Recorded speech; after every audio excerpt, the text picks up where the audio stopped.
नमस्कार, मी पंजाब डक हवामान अभ्यासक कंपोस्ट जिल्हा परिषद. आजपासूनचा परत एक शेतकऱ्याचे सध्या अंदाज येते जे मराठवाडा, पश्चिम महाराष्ट्र, उत्तर महाराष्ट्राकडे जाणार आहे हे अंदाज निघत होता.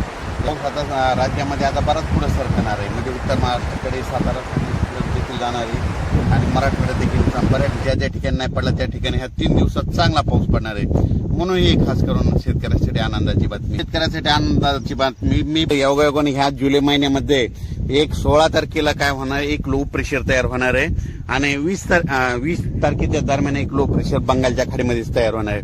दरवर्षी जुलै महिन्यात कधीच बंगालच्या खाडीचा पाऊस आपल्याकडे येत नाही, पण यावर्षी अशी परिस्थिती की जुलै महिन्यामध्ये ते लो प्रेशर येणार आहेत, म्हणून हा अंदाज लक्षात घ्यायचा.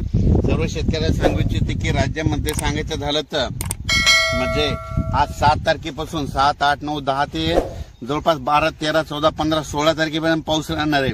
पण परत एक शेतकऱ्याने आणखीन एक अंदाज घ्यायचा. राज्यामध्ये 13 जुलैपासून ते 25 जुलैपर्यंत 2 म्हणजे कमी दाबाचे पट्टे तयार होणार आहे आणि ते सरळ असे महाराष्ट्रामधून जाणार आहेत. त्याच्यामुळे राज्यामध्ये 13 जुलै ते 25 जुलैच्या दरम्यान म्हणजे 13 ते म्हणजे त्या 15-16च्या दरम्यान चांगला पाऊस पडणार आहे.